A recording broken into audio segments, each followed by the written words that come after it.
Hello and अस्सलाम वालेकुम to everyone, welcome back dear students. I hope you are doing fine. हम एक नया चैप्टर स्टार्ट करने जा रहे हैं, दैट इज़ सिंपल इंटरेस्ट। जैसे कि आपको पता है आपके सिलेबस में एक गिवन चैप्टर है दैट इज़ इंटरेस्ट। अब इंटरेस्ट में क्या होता है, एक तो होता है simple interest and another one is compound interest.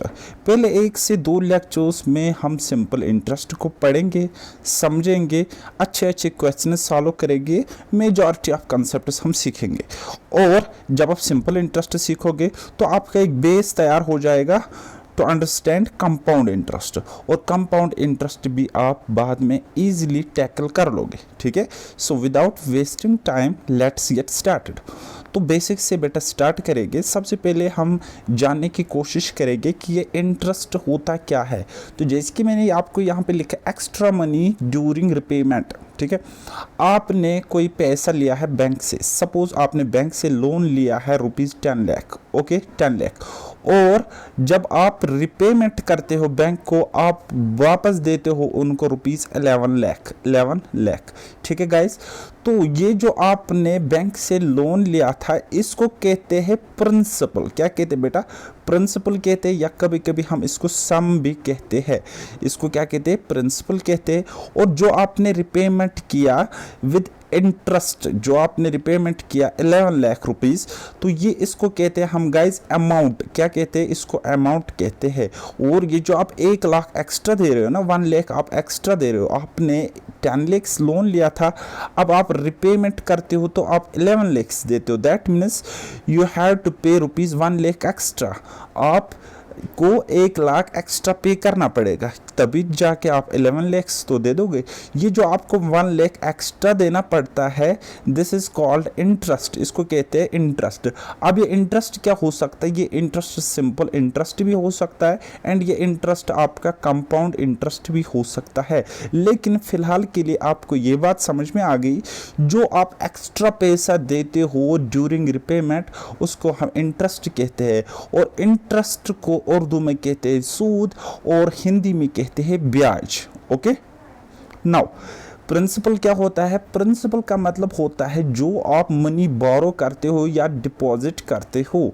आप देखो किसी से पैसे उधार में लोगे, ठीक है, या फिर डिपॉजिट करोगे कहीं पे, तो उसको बेटा कहते हैं प्रिंसिपल, या प्रिंसिपल अमाउंट भी कहते हैं, या सम भी कहते हैं। ठीक है, किसी टाइम के लिए जब आप पैसा बारो करोगे, सपोज आपने बैंक से लोन लिया, कोई भी अमाउंट आपने लोन लिया वहाँ से, तो ये जो अमाउंट आपने वहाँ से लोन लिया, अमाउंट का मतलब यहाँ पे है जो पैसा आपने वहाँ से लिया, तो इसको बेटा कहेंगे प्रिंसिपल। क्या कहेंगे? प्रिंसिपल कहेंगे। ओके, तो अमाउंट का मतलब फिर क्या होता है? कंफ्यूज नहीं होना। यहाँ पे जब मैंने अमाउंट वर्ड बोला उसका मतलब था प्रिंसिपल। ठीक है, लेकिन अमाउंट का एक्चुअल मीनिंग क्या होता है जब हम डील कर रहे होंगे इंटरेस्ट के साथ? तो अमाउंट का मतलब होता है एक तो प्रिंसिपल, उसके साथ इंटरेस्ट जोड़ोगे तो वो आपको अमाउंट देगा। सपोज आपने लोन लिया था 10 लाख रुपीस, आपने 10 लाख लोन लिया था और आपको इंटरेस्ट देना पड़ा 2 लाख रुपीस, तो टोटल आपने पे कितना किया बेटा?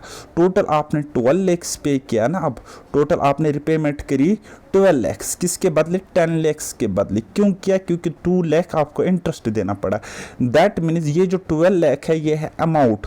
अब अमाउंट किसके इक्वल होगा? ये 2 लाख क्या है बेटा? ये है इंटरेस्ट जो आपने पे किया, और ये 10 लाख क्या था? ये था बेटा प्रिंसिपल जो आपने बोरो किया था। That means amount equals to principal plus interest. Principal और इंटरेस्ट को मिलाकर बनता है हमारा amount. Okay, got it. Now next point है हमारे पास rate of interest. Rate of interest को हम डिनोट करते हैं आर से, और इसका मतलब क्या होता है? देखो, ये जो आपका कंपाउंड इंटरेस्ट हो या सिंपल इंटरेस्ट हो, पूरा का पूरा कंसेप्ट रेट के इर्द गिर्द घूमता है, तो रेट सबसे ज़्यादा इंपॉर्टेंट हो जाता है। तो इसको रेट को सही मानों में आप समझने की कोशिश करो। तो रेट का मतलब क्या होता है? Rate at which the interest is charged on principal. आप प्रिंसिपल पे किस रेट से इंटरेस्ट देते हो उसी को कहते हैं गाइस रेट ऑफ इंटरेस्ट। और इसको हम परसेंटेजेस में दिखाते हैं।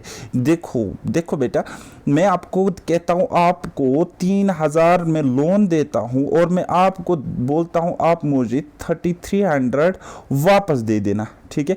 ये जो आपको, अच्छा मैं एक ही साल के लिए आपको कहता हूँ, एक साल के अंदर अंदर ये डील होनी चाहिए। मैं आपको 1 जैन को 3,000 रुपीज़ देता हूँ तो आप मुझे 31 दिसंबर तक 3,300 रुपीज़ देना। तो मैं जो ये आपको एक्स्ट्रा चार्ज कर रहा हूँ ना 300 इंटरेस्ट, जब हम इसी को कन्वर्ट करेंगे परसेंटेज में, जब हम रेट ऑफ इंटरेस्ट को दिखाएंगे परसेंटेज में दिखाएंगे, यूजुअली एक साल के अंदर अंदर दिखाएंगे, उसी को कहते हैं rate of interest. Rate of interest usually होता है पर एनम। तो इसकी मीनिंग भी यही है कि आप किस रेट से इंटरेस्ट चार्ज करते हो या किस रेट से आप इंटरेस्ट देते हो, ठीक है, परसेंटेज के हिसाब से, पर ईयर के हिसाब से। तो that is called rate of interest. I hope कि कोई डाउट नहीं बचा होगा, ठीक है। अगर मैं आपको बताता हूं, आप टोटल देते हो 20% इंटरेस्ट 4 ईयर्स में, 4 साल में आप टोटल किसी प्रिंसिपल पर आप 20% इंटरेस्ट भरते हो। दैट मीन्स ये जो रेट आपको दिख रहा है ना, ये रेट नहीं होगी, क्योंकि मैंने आपको क्या कहा, फॉर 1 ईयर। ये तो 4 साल में आप 20% भर रहे हो, तो एक साल में क्या होगा 20/4 यानी कि 5%। सो रेट ऑफ इंटरेस्ट यहां पे निकल के आ जाएगा पर एनम, दैट इज 5%। आगे मेरी बात समझ। Next we have time. Time को हम दिखाते हैं टी से, और इसका मतलब क्या होता है, टाइम का मतलब टाइम ही होता है, लेकिन क्या होता है, the period for which the money is borrowed और डिपॉजिटेड। वो टाइम जिसके लिए, वो टाइम जिस टाइम ड्यूरेशन के लिए आप कोई पैसा बोरो करते हो या डिपॉजिट करते हो। अब आप पैसा या तो लोगे या तो दोगे, है ना, या लोगे या दोगे। लोगे तो लोन लोगे, दोगे तो डिपॉजिट के लिए दे दोगे, इन्वेस्ट करोगे, है ना। और इन्वेस्टमेंट पे आपको क्या मिलता है, प्रॉफिट। प्रॉफिट मीन्स आपको इंटरेस्ट मिलता है, ओके। तो इसको हम टाइम कहते हैं। जिस टाइम के लिए आप पैसा बारो करोगे या डिपॉजिट करोगे, तो ये जो टाइम होगा, ये जो फिक्स्ड टेन्योर होगा, ये जो टाइम ड्यूरेशन होगा, उसको कहते हैं बेटा टाइम। क्या कहते हैं, टाइम कहते हैं, ठीक। अब हम आते हैं अपने मेन कंसेप्ट पे, जिसको हम कहते हैं सिंपल इंटरेस्ट। Simple interest. अब इंटरेस्ट को मैंने आपको बताया कि इंटरेस्ट में 2 होते हैं, एक होता है सिंपल इंटरेस्ट और एक होता है कंपाउंड इंटरेस्ट। कंपाउंड इंटरेस्ट की तो बाद की बात है, फिलहाल हम देखेंगे सिंपल इंटरेस्ट होता क्या है। तो सिंपल इंटरेस्ट का मतलब होता है जो कैलकुलेट किया जाता है ओरिजिनल प्राइस पे। ओरिजिनल प्राइस बोले तो प्रिंसिपल, ठीक है। जो प्रिंसिपल आप बोरो करते हो या जो आप इन्वेस्ट करते हो, डिपॉजिट करते हो, उस पर जो आप इंटरेस्ट कैलकुलेट करते हो, यानी कि बेस वैल्यू यहाँ पे चेंज नहीं होता। बेस वैल्यू हमेशा प्रिंसिपल ही रहता है for any duration of time. जो आप इंटरेस्ट क्या करोगे, कैलकुलेट करोगे, प्रिंसिपल पे करोगे या ओरिजिनल सम पर करोगे, ओरिजिनल सम ऑफ मनी पे करोगे, उसी को कहते हैं सिंपल इंटरेस्ट। अब सिंपल यहाँ पे वर्ड है तो ये सिंपल ही है, इसमें कुछ भी कॉम्प्लिकेटेड नहीं है। मैथमेटिक्स की अगर हम फॉर्मूला की बात करेंगे तो बताया गया है simple interest equals to principal into rate into time divided by 100। अब ये 100 क्या है, असल में ये 100 था ही नहीं। अब रेट हमें in terms of percentage given होता है ना, तो रेट को हम जब परसेंट खत्म करते हैं, वो इस तरीके वाला साइन खत्म करते हैं, तो डिवाइड में 100 आ जाता है, ठीक है। लेकिन आप तो इस फॉर्मूला से क्वेश्चंस बनाओगे, there is no doubt about that कि आप बहुत सारे क्वेश्चंस बना लोगे, लेकिन बहुत सारे क्वेश्चंस जो कॉम्पिटिटिव एग्जाम्स में आते हैं वो या तो इस फॉर्मूला से फंस जाते या तो फिर सॉल्व ही नहीं होते, कॉम्प्लिकेटेड होता, बहुत ज़्यादा रफ वर्क वहाँ पे बढ़ जाता है, ठीक है। तो इसलिए मैं आपको इस फॉर्मूला से क्वेश्चंस तो कराऊंगा 1-2, लेकिन हम इसको इग्नोर करके चलेंगे, क्योंकि इसी का एक एक्सटेंडेड वर्जन मैंने तैयार किया है। ये जो आपको है, हमें इतना भी लिखने की ज़रूरत नहीं है, वो मैं आपको बताऊंगा कैसे हमें क्या करना है, ओके। अच्छा, इस फॉर्मूला को हम लिख सकते हैं simple interest equal to P principal R rate T time 100, ठीक है, यानी कि P into R into T upon 100 होता है हमारा बराबर सिंपल इंटरेस्ट। ओके, तो अगर आपके पास थोड़ा सा भी मैथ्स की जानकारी है तो आप मुझे बताओ, ये जो प्रिंसिपल अगर हम इसको ऐसे लिखेंगे, ठीक है, आर टी को हम ऐसे लिखेंगे आर इंटू टी, ठीक है, डिवाइड बाय 100, ठीक है, तो अगर हम इसको ऐसे लिखेंगे तो कोई फर्क पड़ेगा? नहीं पड़ेगा ना। तो अगर हम इसको ऐसे लिखेंगे अलग और इसको इंटू में करेंगे, क्योंकि इसका भी मतलब तो यही है ना, ऊपर वाली फॉर्मूला है, ठीक है। लेकिन मैं आपको क्यों बताता हूँ, आप इसको ऐसे समझो, आपको आगे पता चल जाएगा, ठीक है। लेकिन फिलहाल आप याद रखना, जब आपको कोई क्वेश्चन दिखेगा, ठीक है, आप टाइम और रेट को मल्टीप्लाई करो, जो आपको वहां पे मिलेगा इन टर्म्स ऑफ परसेंट, ठीक है, उसको डिवाइड करो 100 से, जो मैंने किया है, और डायरेक्ट निकालो प्रिंसिपल का, वो आपका होगा सिंपल इंटरेस्ट। अभी आपके दिमाग में कुछ गुस्सा ही नहीं होगा, तो क्वेश्चन पे जाते हैं, समझते हैं, है ना। ये देखो बेटा, देखो समझने की कोशिश करो, एक क्वेश्चन है, सिंपल वे में, सिंपली मैं आपको समझाने की कोशिश करूँगा। Find the simple interest on ₹200 for 5 year at 6% per annum rate of interest. Okay, तो देखो सिंपल इंटरेस्ट आपको निकालना है, प्रिंसिपल आपके पास ये है, टाइम आपके पास 5 ईयर है, एंड रेट आपके पास 6% है। तो मैंने अब आपको बोला प्रिंसिपल इतना, टाइम इतना, रेट इतना, तो सिंपल इंटरेस्ट किसके बराबर होता है? वो होता है बराबर principal into rate into time upon 100। Okay, तो जब हम वैल्यूज इसमें पुट करेंगे, वैल्यूज जब हम पुट करेंगे, प्रिंसिपल के बदले 200, रेट के बदले 5, सॉरी टाइम मैंने यहाँ पे लिया, तो कोई मसला नहीं है, आप इसको P into T into R पढ़ो, ठीक है, या P into R into T पढ़ो, कोई मसला ही नहीं है। जब मैंने पुट किया इसको, 20 से 20 हटा दिए, 6 5 और 30 इंटू 2 60 रुपीज़ मेरा सिंपल इंटरेस्ट निकला, ठीक है, इतना। क्या हम ये स्टेप्स, ये कैलकुलेशन बचा सकते थे? बिल्कुल। देखो, जब हमें पता ही है कि पी आर इंटू टी अगर हम निकालेंगे आर इंटू टी, तो मैं आर हमारे पास है 6%, टी है हमारे पास 5%, सो आर इंटू टी कितना होता है 6 5 और 30%, ठीक है। अब 30% को हम लिखेंगे 30 अपॉन 100, तो मैंने ये चीज़ लिखी ऑफ पी प्रिंसिपल। अब हम डायरेक्ट जो सिंपल इंटरेस्ट हमें निकल के आ गया यहाँ पे आर इंटू टी करके, वो बेटा हमें मिल रहा है 30%। अब simple interest in terms of percentage हमें मिल रहा है 30%, लेकिन हमें अमाउंट में बताना है ना कितना है, तो हम यही 30% जो आपको परसेंट में निकला, यही परसेंट हम निकालेंगे प्रिंसिपल का, और प्रिंसिपल क्या है हमारे पास 200 रुपये। So 30% means 30 upon 100 of 200 equals to 60 rupees. अब देखो ये फॉर्मूला दिमाग में रखने की ज़रूरत नहीं है, लेकिन फॉर्मूला से भी इजीली हो सकता था ये क्वेश्चन। तो एक और क्वेश्चन मैं फटाफट आपको समझाने की कोशिश करता हूं, देन हम कुछ और देख लेंगे। चलो एक क्वेश्चन बताओ, हमारे पास प्रिंसिपल है 3000 रुपीज़, रेट हमारे पास है 10%, और टाइम है हमारे पास 3 years, and time equal to 3 year. तो बताओ, एक हो गया, आप P into R into T upon 100 करोगे, आपका सिंपल इंटरेस्ट निकलेगा, ठीक है ना, ऐसा है, आपको फाइंड आउट करना है। तो दूसरा हो गया, मैं ऐसे ही सोचूंगा 3 10 आर 30, डायरेक्ट 30% निकालोगा, 30%। अब ये परसेंट साइन है ना, 10% इंटू 3, या इसका मतलब होता है 10% प्लस 10% प्लस 10%।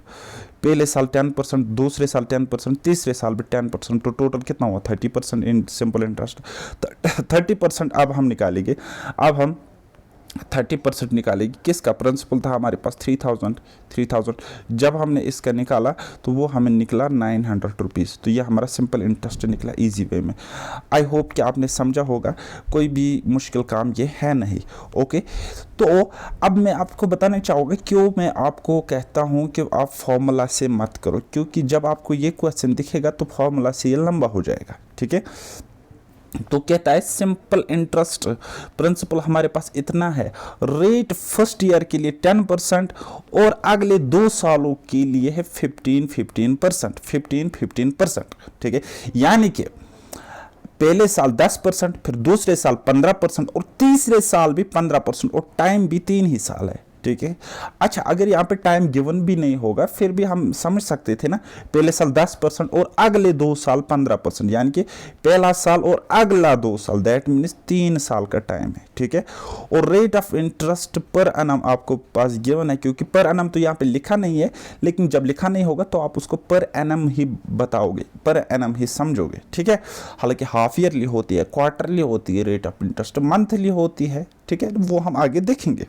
ओके अगर आप यहाँ पे सिंपल इंटरेस्ट बाय फॉर्मूला निकालोगे तो आपको पहले साल का अलग निकालना पड़ेगा, P into R into T, और R के बदले 10%, T के बदले 1 ईयर लिखना है, ठीक है। फिर अगले 2 सालों का अलग निकालना पड़ेगा।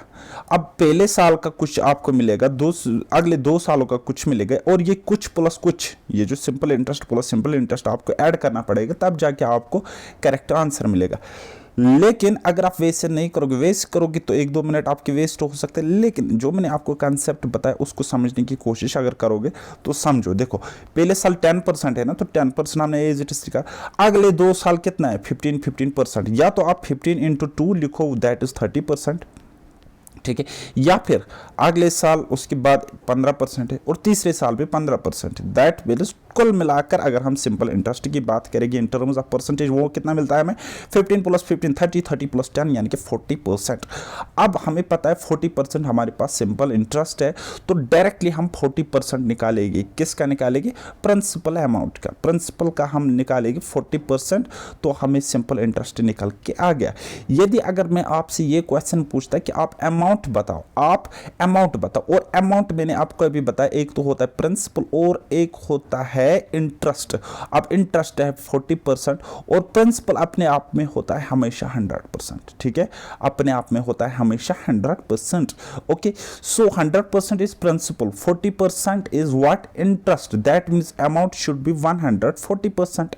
अमाउंट कितना होगा, 140% होगा, ठीक है। अब अगर मैं आपको अमाउंट बोलता, अमाउंट बता कितना है, या तो आप एक काम करो, प्रिंसिपल के साथ इंटरेस्ट जोड़ो, वो कितना हो गया, 5000 + 2000 हो गए 7000 रुपए, ठीक है। ये आपका अमाउंट हो जाएगा, ये हो गया एक तरीका। दूसरा तरीका, जब मैंने आपको बोला कि अमाउंट है 140%, तो डायरेक्ट निकालो 140%, 140% यानी कि 140, 100 में से 140, वही हो गया 140% ऑफ किसका निकाल रहे हैं, प्रिंसिपल, और वो कितना है हमारे पास 5000, वो है हमारे पास 5000। तो 2 0 से 2 0 कट हो गई, तो वहाँ पे रहा यहाँ पे 1 0, यहाँ पे 1 0, तो लिखो 2 0 एज इट इज। सो 14 × 5 कितना होता है, 14 × 5 होता है बेटा 70। तो इस तरीके से भी आप अमाउंट कैलकुलेट कर सकते थे। ओके, आई होप कि आपने समझा होगा। नाउ प्रीवियस ईयर क्वेश्चन मैंने लिया है एज इट इज, ये क्वेश्चन मैंने लिया है JK SSB का, इसको हम समझने की कोशिश करेंगे। फॉर ए सर्टेन प्रिंसिपल, किसी प्रिंसिपल के लिए रेट इज 10%, रेट 10% है फॉर फर्स्ट 2 ईयर्स, पहले 2 सालों के लिए 10% रेट है, एंड 5% फॉर लास्ट 3 ईयर्स, और लास्ट के 3 सालों के लिए ये 5% रेट है, ठीक है। Find principal in rupees if simple interest is this. कहता है आप हमें बता प्रिंसिपल क्या होगा अगर कुल मिलाकर सिंपल इंटरेस्ट इतना है। तो बेटा आप मुझे बता, यहाँ पे टाइम डायरेक्ट गिवन नहीं है, लेकिन हम समझ सकते हैं ना, पहले 2 साल 10% और लास्ट के 3 साल 5%, यानी कि टाइम होगा 2 साल + 3 साल, यानी कि 5 ईयर्स का टाइम, 5 ईयर्स का टाइम। तो फर्स्ट 2 ईयर्स का इंटरेस्ट की अगर हम बात करेंगे तो 10% है ना, 10%, दैट इज 20%। लास्ट के 3 सालों का इंटरेस्ट की अगर हम बात करेंगे simple interest in terms of percentage, तो वो होगा 5% + 5% + 5%, 5 यानी कि 15%। अब अगर हम कुल मिलाकर बात करेंगे तो कितने % इंटरेस्ट हमें मिलता है, 20% + 15%, दैट इज 35%, 35%। अब 35% तो हमें सिंपल इंटरेस्ट मिला अगर हम परसेंटेज की बात करेंगे, लेकिन हमें बोलता है सिंपल इंटरेस्ट इतना मिला, दैट मीन्स 35% होगा बराबर किसके इक्वल होगा, 7000 रुपीज के इक्वल, ठीक है।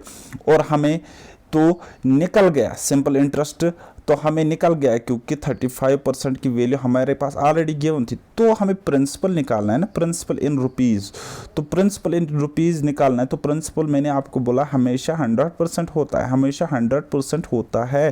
तो जब हम काम करेंगे 7,000 अगर 35% के बराबर है, सो जो गिवन है उसको डिवाइड करेंगे, जो निकालना है उससे मल्टीप्लाई करेंगे। ये 35% है यहाँ पे, ये 100% है यहाँ पे, और 100% हमारे पास प्रिंसिपल है, तो परसेंट से परसेंट पहले कट जाएगा।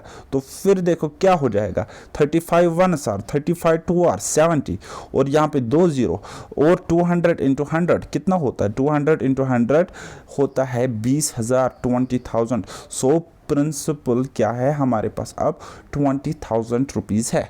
ठीक, प्रीवियस ईयर क्वेश्चन था, इंटरेस्टिंग क्वेश्चन था, इसमें इतना करने की ज़रूरत नहीं थी। अगर आपने ठीक से कंसेप्ट को समझा सो आपको डायरेक्ट समझ आता। 10 2 आर हो गए 20 प्लस 5 3 आर हो गया 15, तो टोटल इंटरेस्ट हो गया 35%। 35 किसके इक्वल, 7,000 के इक्वल। बस फिर आपको डायरेक्ट फाइनली ये स्टेप करना था और आपका आंसर निकल के आ जाता। ओके, नाउ ये क्वेश्चन आप मुझे दे दो करके, बिल्कुल सिंपल सा क्वेश्चन है। कहता है A takes 3,000 from B for 2 years at the rate of 10% half yearly interest, what amount will be paid A to B after the end of second year। कहता है ए बी से लेता है 2 साल के लिए इतने पैसे, और उसको बोलता मैं आपको 10% इंटरेस्ट दूंगा हाफ ईयरली। अब ये 10% तो इंटरेस्ट है पर एनम के हिसाब से, हाफ ईयरली लेकिन ये इसको इंटरेस्ट देगा। तो मैं आपको एक कंसेप्ट बताऊंगा, लेकिन आगे ये क्या कहता है कि कितना अमाउंट देना पड़ेगा। देखो बेटे, यहाँ पे इंटरेस्ट तो आपको निकालना है, लेकिन आपको इंटरेस्ट नहीं बताना बल्कि अमाउंट बताना है। यानी कि एक तो ये प्रिंसिपल वापस देगा और उसके बाद इंटरेस्ट भी पे करना पड़ेगा। तो प्रिंसिपल और इंटरेस्ट को मिलाकर अमाउंट बनता है। तो कितना अमाउंट देना पड़ेगा उसको 2 साल के बाद, eight the end of 2 years। Okay, so 2 year time है हमारे पास। तो 2 year कितने हाफ ईयर्स होते हैं, बोलोगे 4। यानी कि यहाँ पे 1 साल के होते 2 हिस्से, 1 साल के होते 2 हिस्से, और जितने हिस्से ईयर के होंगे उतने हिस्से रेट के होते हैं। ठीक है, उतने हिस्से ईयर रेट के होते हैं। अब यहाँ पे ईयर का होता है हाफ, यानी कि 2 हिस्से, तो रेट का भी हो जाएगा हाफ। अब अगर रेट को होते 4 हिस्से क्वार्टरली, सॉरी ईयर को क्वार्टरली निकालना था, ठीक है, या क्वार्टरली कैलकुलेट करना था, तब जो रेट आपके पास गिवन होती उसको भी हमें 4 से डिवाइड करना पड़ता। यानी कि जितने हिस्से 1 साल के होंगे, 1 ईयर के होंगे, उतने ही हिस्से उसी से हम डिवाइड करेंगे रेट को। तो बेटा रेट अगर हमारे पास गिवन थे 10%, तो वो हाफ ईयरली के हिसाब से कितना बन जाएगा, 5%। ठीक है, तो उसके बाद आप देखोगे कितने हाफ ईयरली है, 4, रेट ऑफ इंटरेस्ट क्या है 5, तो 4 5 और 20% इसको क्या देना पड़ेगा, इसको 20% इंटरेस्ट पे करना पड़ेगा। तो 20% जब हमने प्रिंसिपल का निकाला तो वो हमें 600 मिला। अब इसको अमाउंट पे करना है, वो किसके इक्वल होता है, अमाउंट बराबर होता है principal plus interest. Principal 3,000, interest हो गई ये 600, तो 3600 इसको पे करना पड़ता। अच्छा, एक डायरेक्ट शॉर्टकट में आपको बताऊंगा, चाहे आप सिंपल इंटरेस्ट के केस में चाहे आप हाफ ईयरली कैलकुलेट करो, चाहे आप ईयरली कैलकुलेट करो, आप मंथली कैलकुलेट करो, आप वीकली कैलकुलेट करो, या आप क्वार्टरली कैलकुलेट करो, ठीक है, जो रेट होगा कैसे भी कैलकुलेट करो आपका इंटरेस्ट वही मिलता है। क्योंकि ये सिंपल इंटरेस्ट है, हमेशा हम इसको प्रिंसिपल पर ही कैलकुलेट करते हैं। ठीक है, तो इसलिए अगर आप डायरेक्ट 2 साल का भी निकालते, 2 साल ही मान लेते, 10% के हिसाब से मान लेते, तो वो कितना होता है 2 × 10 20%। तो 20% आप निकालते इसका, तो वो भी आपको वही उतना ही इंटरेस्ट मिलता है, दैट इज 600 रुपीज़। लेकिन कंपाउंड इंटरेस्ट की केस में ये सीन अलग होता है, वहाँ पे ईयरली कैलकुलेट करोगे और हाफ ईयरली कैलकुलेट करोगे तो वहाँ पे आपको डिफरेंट मिलता है। अच्छा, अब आपको अमाउंट बताना था तो आप डायरेक्ट बता सकते थे, यहाँ पे सोच कर आप बता सकते थे। देखो कैसे, 2 ईयर इंटू 10% कितना होता है 20%।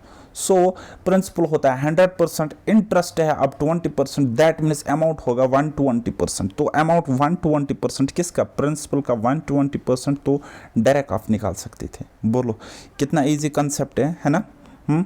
तो ये वाला क्वेश्चन अब आप खुद बना सकते हो, आई डोंट थिंक इसमें कोई प्रॉब्लम है, ठीक है।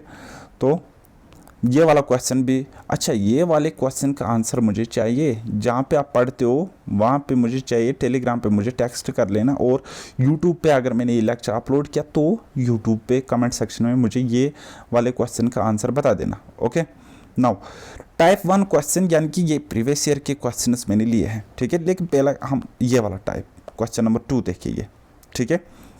देखो यहाँ पे क्वेश्चन हमें कहता है अ सम एट सिंपल इंटरेस्ट, एक सम को सिंपल इंटरेस्ट पे इन्वेस्ट किया जाता है या लिया जाता है, और रेट हमारे पास है 13.5%। देखो ये आपको मुश्किल दिख रहा है ना, ये है 13 कंप्लीट 1/2, 13 कंप्लीट है, 13 पूरा का पूरा है, एंड 1/2 होता है आधा, यानी कि एक साल में रेट ऑफ इंटरेस्ट इतना है, ठीक है। तो वो अमाउंट इतना होता है, यानी कि जब हम इंटरेस्ट को मिलाते हैं प्रिंसिपल के साथ इतना अमाउंट हो जाता है 4 सालों में। अब आप मुझे बताओ इसमें सिंपल इंटरेस्ट कितना परसेंट होगा, सिंपल कंसेप्ट है। एक साल में इतना है 13.5, 2 साल में कितना होगा 27%, 13.5 प्लस 13.5 हो गए 27%, तो 4 साल में कितना होगा, 4 साल में होगा 54%, 54% 4 ईयर्स में होगा। या डायरेक्ट कर सकते थे इसको इसके साथ मल्टीप्लाई।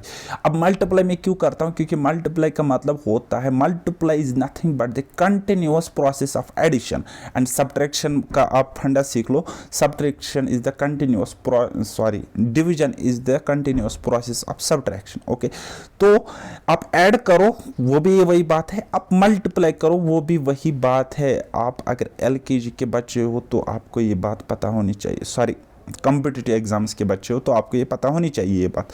तो interest in terms of percentage कितना होगा 54%। तो अमाउंट कितना होगा, अमाउंट होगा 100% प्लस ये 54%, ठीक है। तो वो होगा 154%। अब हमें 154% की वैल्यू हमारी यहाँ पर गिवन है, कहता है अमाउंट है हमारे पास इतना। तो अब अगर 154% इतना है तो सम यानी कि 100% कितना होगा, तो बस जो गिवन है उनको डिवाइड, जो गिवन है उनको डिवाइड, इनको डिवाइड करिए, और जो निकालना है उसको मल्टीप्लाई, निकालना ये है तो उससे मल्टीप्लाई, ठीक है। जब आपने इसको सॉल्व किया तो ये देखो 154 से 2 बार और यहाँ पे 0 रहता है तो 0, सो 20 इंटू 100 कितना होता है 2000, सो 2000 रुपीज़ आपका क्या होगा, सम होगा, ठीक है। अब ये वाला क्वेश्चन देखो, ये वाला क्वेश्चन एसएससी सीजीएल 2020 का क्वेश्चन है, इसको बनाने की कोशिश करते हैं, ठीक है। कहता है Saurav invest some of money in a scheme, Saurav किसी स्कीम में इन्वेस्ट करता है, ठीक है। Saurav invest some of money in a scheme with which offers, वो उनको ऑफर्स, यहाँ पे विच आ जाएगा, ग्रामर भी थोड़ा सा सीख लो। वो उसको ऑफर करती है interest per annum 4% rate interest per annum with an increase of 0.5% per annum, और हर साल के बाद 0.5% इंक्रीमेंट लग जाएगा रेट में रेट ऑफ इंटरेस्ट बढ़ जाएगा 0.5% से हर एक साल के बाद। यानी कि पहले साल अगर 4% होगा, दूसरे साल 4.5 यानी कि ऐड होता ना इतना, अब तीसरे साल फिर से ऐड होगा 0.5 तो 5% रेट, अब चौथे साल फिर से ऐड होगा 0.5 तो 5.5% होगा, ठीक है। अब टाइम भी इसको कितना है 4 साल है, ठीक है। और वो रिसीव करता है, वो पैसे रिसीव करता है, रिसीव मतलब एक तो उसको अपना प्रिंसिपल अमाउंट मिलता है, दूसरा उसको इंटरेस्ट मिलता है, यानी कि ये यहाँ पे अमाउंट की वैल्यू है, इसमें इंटरेस्ट भी है और इसमें प्रिंसिपल भी है, यानी कि सम ऑफ मनी है जो उसने इन्वेस्ट किया था। Then find the money invested, यानी कि आपको बताना प्रिंसिपल क्या है या उसने कितना पैसा इन्वेस्ट किया था। ओके बेटा, अब देखो पहले साल इंटरेस्ट 4%, दूसरे साल 4.5% क्योंकि इंक्रीमेंट लग रहा है 0.5%, फिर तीसरे साल इतना, चौथे साल इतना, तो कुल मिलाकर टोटल जब हम करेंगे टोटल इंटरेस्ट इसको मिलता है 19%, 19%। ओके, तो अच्छा ये यहाँ पे अमाउंट नहीं है, ये रिसीव करता है एज इंटरेस्ट, इंटरेस्ट इसको मिलता है इतना। अब 19% इंटरेस्ट है तो 19% की वैल्यू है 9880 9,880 रुपये, 9,880 रुपये। तो प्रिंसिपल आपको निकालना है, यानी कि उसने कितना इन्वेस्ट किया था। तो इन्वेस्ट किया था उसने प्रिंसिपल, और प्रिंसिपल हमेशा होता है always equal to 100%। That means जो दिया है चाहे हमने निकाला है या चाहे जो हमें दिख रहा है, उनको करना है डिवाइड, जो निकालना है उससे करेंगे मल्टीप्लाई। तो हमने क्या किया, इसको सॉल्व किया। अब देखो आपकी कैलकुलेशन स्ट्रांग होनी चाहिए, नहीं भी है तो बनाओ, और ज़्यादा बनाने की भी ज़रूरत नहीं क्योंकि एग्जाम में बेसिक क्वेश्चन आ जाएंगे। देखो 19 को 5 टाइम्स मल्टीप्लाई करेगी तो क्या मिलेगा 95, ठीक है 95, लेकिन यहाँ पे 98 है ना, तो 3 यहाँ पे कैरी हो जाएगा, फिर 90 यहाँ पे 3 कैरी हो जाएगा, 38 बन जाएगा। फिर 19 इंटू 2 कितना होता है 38, और ये 0 तो एज इट्स आ जाएगा। और अब 520 मिला ना, ये तो पूरा पूरा कट गया, 520 और इंटू करेगी ये 100, इंटू करेगी ये 100। अब देखो 102030, तो 102030, 52 1 जार 52, तो वो कितना हुआ अब 52,000 रुपीज़ इसने इन्वेस्ट किए होंगे, तब जाके इसको इंटरेस्ट इतना मिलता है। और इंटरेस्ट की परसेंटेज वैल्यू इतनी थी, कैसी थी 4%, 4.55, 5.5%। ओके, नाउ ये वाला क्वेश्चन बनाने की कोशिश करेंगे। सिंपल सा क्वेश्चन है, आई होप कि आप बना पाओगे। चलो बनाओ ये वाला क्वेश्चन। अच्छा, जब मैं आपके सामने क्वेश्चन लाओगे ना, पहले वीडियो को पॉज किया करो, खुद से बनाने की कोशिश करो, ठीक है, फिर आप सोल्यूशन देखो। ओके, नाउ देखते हैं क्वेश्चन क्या कहता है। कहता है Ramesh takes some loan at the rate of 6% per annum with an increase of 1% for each year. At the end of 5 years he paid इतना, find loan taken by him. कहता है रमेश लोन लेता है किसी बैंक से 6% इंटरेस्ट के हिसाब से, लेकिन हर साल 1% इंक्रीज होता है रेट ऑफ इंटरेस्ट में।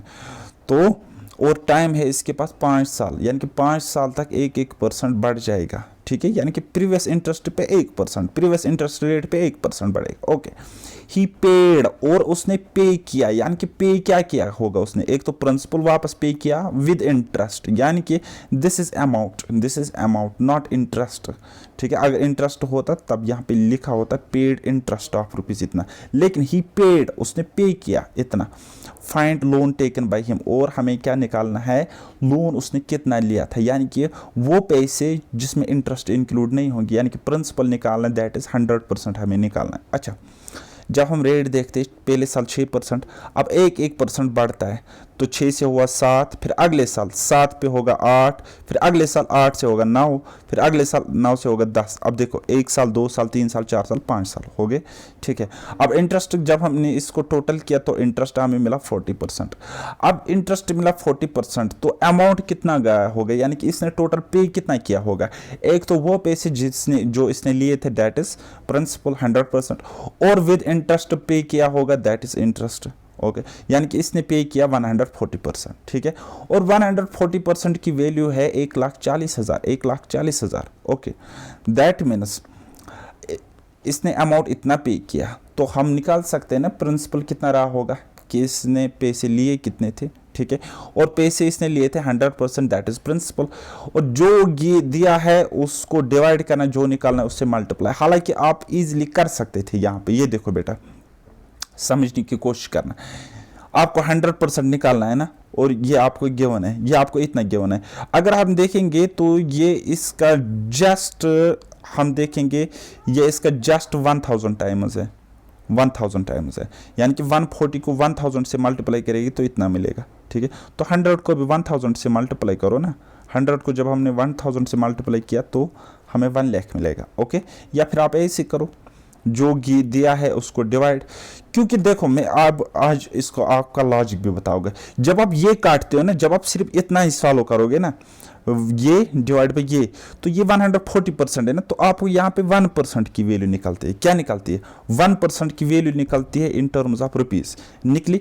फिर आप इसको 100% से मल्टीप्लाई करते हो, ठीक है। 1% निकला ना, यहाँ पे 1% क्या रुपीस वैल्यू, उसको 100% से वैल्यू करो, मल्टीप्लाई करोगे, तब जाके आपको 100% निकलेगा इन टर्म्स ऑफ रुपीस। आई बात समझ, लॉजिक क्या है।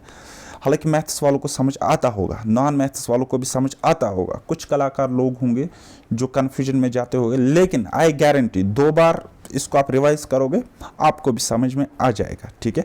हालांकि आज तक मुझे ऐसा ज़्यादा कोई डाउट मिलते भी नहीं है जहाँ पे बच्चे कहे सर हमें समझ नहीं आया। अगले लेक्चर में मैं आपको बताऊंगा कि आपके पास कुछ भी गिवन हो लेकिन रेट गिवन नहीं हो तो रेट ऑफ इंटरेस्ट कैसे निकालेंगे, टाइम कैसे निकालेंगे, जो हमें फॉर्मूला में दिखता है P/R/T/100, ठीक है। अब प्रिंसिपल निकालना हमने सीखा और पूरा का पूरा सिंपल इंटरेस्ट भी हमने निकालना सीखा, ठीक है। अब हम रेट निकालने सीखेंगे, जिस केस में हमें टाइम गिवन होगा, प्रिंसिपल भी गिवन हो सकता है, सिंपल इंटरेस्ट गिवन हो सकता है या अमाउंट गिवन हो सकता था, लेकिन हम रेट निकालेंगे, फिर हम धीरे धीरे टाइम निकालना सीखेंगे। तो अब अगर आप ट्रेडिशनल वे में पढ़ोगे फिर रेट निकालने के लिए अलग फॉर्मूला देखनी पड़ेगी, टाइम निकालने के लिए अलग फॉर्मूला देखनी पड़ेगी, अमाउंट निकालने के लिए अलग फॉर्मूला देखनी पड़ेगी। तो हम वो वाला झंझट में, उस मसले में हम फंसना नहीं चाहेंगे, ठीक है। तो कल वाले लेक्चर में आप बने रहिए। यह था आज का लेक्चर, 1 बार 2 बार रिवाइज करना, पीडीएफ को देख लेना, मेरे चैनल को सब्सक्राइब भी करना। मिलते हैं अब नेक्स्ट लेक्चर में, तब तक के लिए क्या, बाय बाय, टेक केयर, अल्लाह हाफिज़ और मेहनत करते रहिए।